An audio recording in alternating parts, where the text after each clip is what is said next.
श्री स्वामी समर्थ. स्वागत आहे तुमचं माझ्या यूट्यूब चॅनलवरती.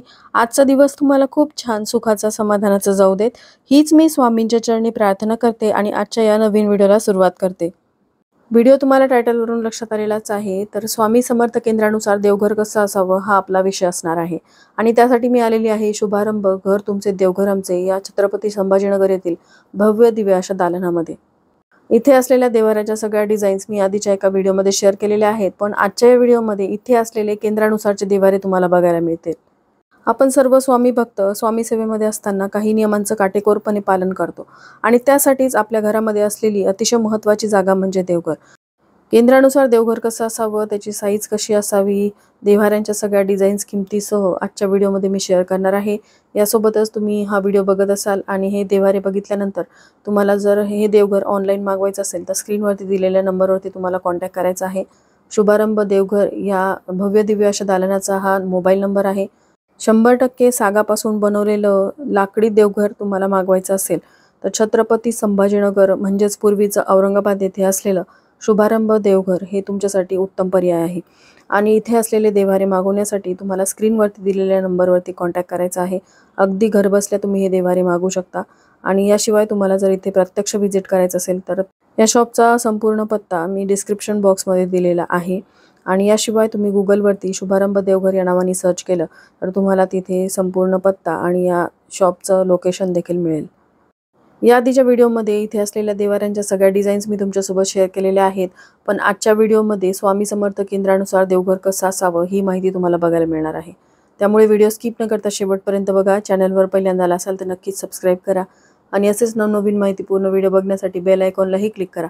त्यामुळे जेव्हाही मी नवीन व्हिडिओ अपलोड करेल तेव्हा त्याचं नोटिफिकेशन सर्वात आधी तुम्हाला मिळेल आणि तुम्ही एक पण व्हिडिओ मिस करणार नाही.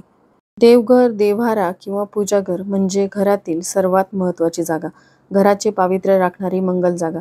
घर लहान असो की मोठे, घरातील पूजास्थान नियमाप्रमाणे असेल तर त्याचे अधिक फायदे होतात.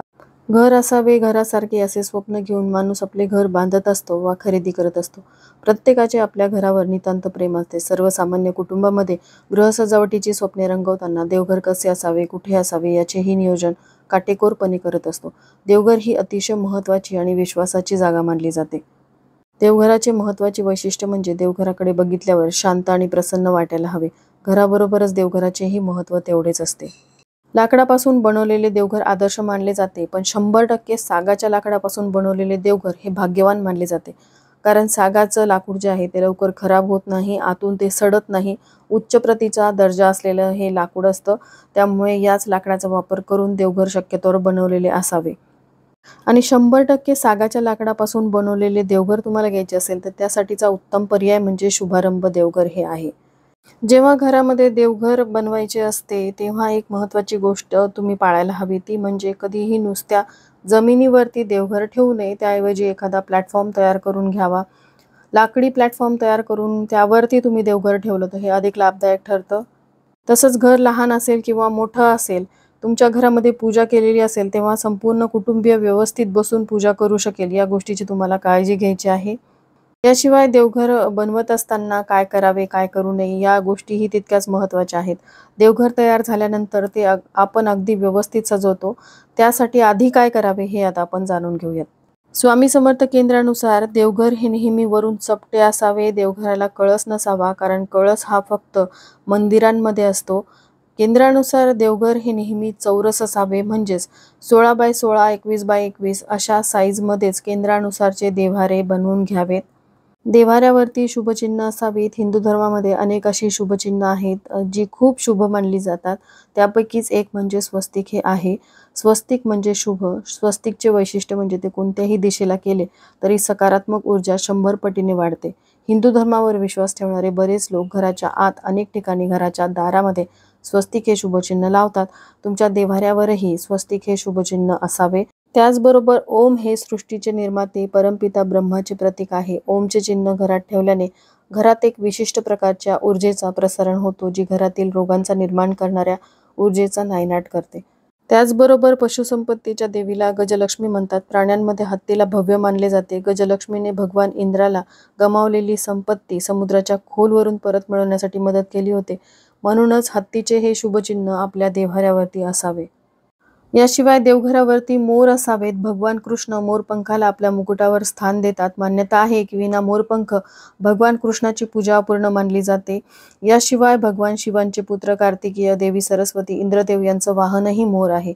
इतकंच नाही तर अनेक ग्रंथ मोरपंखाने लिहिण्यात आलेले आहेत. त्यामुळे आपल्या देवघरावरती मोर असावेत. मोर नसतील तर आपण देवघरामध्ये मोरपीस तरी ठेवावेत. देव्हाऱ्यात मोर हे शुभचिन्ह असणं किंवा मोरपंख असणं खूप शुभ मानलं जातं. मोरपंख लावल्याने घरातील समस्या दूर होतात.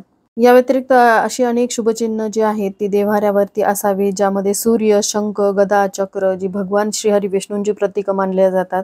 आणि ज्या घरामध्ये ही शुभचिन्ह असतात तिथे देवी लक्ष्मीचा अखंड वास असतो. ही शुभचिन्ह देव्हाऱ्यावरती असतील तर घरामध्ये असलेली नकारात्मक ऊर्जा दूर होते आणि घरामध्ये सुख समृद्धी येते. देवघराचं योग्य माप कोणते असावे या प्रश्नाचे तसे एका वाक्यात उत्तर द्यायचं म्हटलं तर आपण जिथे पूजा करायला बसतो तिथून आपल्या डोळ्याच्या समोर, डोळ्याच्या उंचीला जरी नाही आलं तरी आपण देवापासून खाली असावं. देवघराला नेहमी पायऱ्या असाव्यात. विषम संख्येमध्ये 3 किंवा 5 या संख्येने देवघरामध्ये पायऱ्या असाव्यात आणि पायऱ्यानुसारच देवांची मांडणी करावी. घरामध्ये देवघर बनवण्यासाठी जास्त जागा नसल्यास ईशान्य कोपऱ्यामध्ये किंवा उत्तर पूर्व दिशेला देवघर तुम्ही बनवू शकता. देवघर ईशान्य दिशेलाच असावे, कारण ईश्वरीय शक्ती ईशान्य कोपऱ्यातून प्रवेश करते आणि नैऋत्य म्हणजेच पश्चिम दक्षिण कोपऱ्यातून बाहेर जाते. देवघरामध्ये जास्तीचं सामान ठेवण्यासाठी जसं की दिवे असतील, समया असतील, निरांजनी असतील, धूप, उदबत्ती असतील तर ते ठेवण्यासाठी एक्स्ट्रा स्टोरेज असावं. देवघरामध्ये कधीही हे साहित्य ठेवू नये. देवघरापासून थोड्याशा अंतरावरती किंवा देवघराच्या खाली तुम्ही एखादं स्टोरेज बनवून त्यामध्ये ह्या सर्व वस्तू ठेवायच्या आहेत. तर हे जे देवघर तुम्ही बघताय स्वामी समर्थ केंद्रानुसार आहे आणि नैवेद्य दाखवण्यासाठीचा पाठ देखील त्यांनी दिलेला आहे. बऱ्याच जणांच्या बाबतीत सांगायचं झालं तर वास्तुशास्त्रानुसार घर बनवलेलं नसतं, त्यामुळे ईशान्य कोपऱ्यामध्ये देवघर ठेवायचं असेल तर ते नाईलाजाने त्यांना हॉलमध्ये ठेवावं लागतं. आणि मग अशा वेळेस देव हे सहसा कोणाला दिसू नयेत यासाठी देवघराला दार असावं. त्यानुसार इथे दार असलेले देवघर सुद्धा तुम्हाला बघायला मिळतील. तुमचं घर लहान असेल किंवा मोठं असेल, तुमच्या गरजेनुसार तुम्हाला हव्या असलेल्या आकारामध्ये देवघर जे आहेत ते वेगवेगळ्या डिझाईनमध्ये तुम्हाला कस्टमाइज देखील करून घेता येतील. इथे असलेल्या देवघराच्या डिझाईन्स पाहता वास्तुशास्त्रानुसार आणि पारंपरिकतेचा पूर्णपणे सखोल अभ्यास केलेला दिसून येतो आणि सुंदर नक्षीकाम केलेल्या मनमोहक अशा देवघराच्या डिझाईन्स आपल्याला आकर्षित करतात. देव्हाऱ्यात असलेल्या पायऱ्या बाहेर काढून तुम्ही देवघराची स्वच्छता करू शकता, कारण इथे असलेल्या देवघरातील पायऱ्या ह्या डिटॅचेबल आहेत. स्वामी समर्थ केंद्रानुसार देवघर कसं असावं याविषयीची माहिती मी शेअर करण्याचा प्रयत्न केलेला आहे. अजून तुमच्या काही शंका असतील तुम्ही मला कमेंट करून विचारू शकता. आणि शुभारंभ देवघर या अतिशय भव्य दिव्य अशा दालनातील देवघराच्या डिझाईन्स तुम्हाला आवडल्या असतील तर स्क्रीनवरती दिलेल्या नंबरवरती कॉन्टॅक्ट करून तुम्ही हे देवघर अगदी घरपोच मागवू शकता. हा व्हिडिओ जास्तीत जास्त शेअर करा, जेणेकरून योग्य ती माहिती सर्वांना मिळेल आणि देवघर खरेदी करायचं असेल तर योग्य त्या ठिकाणी ते येतील.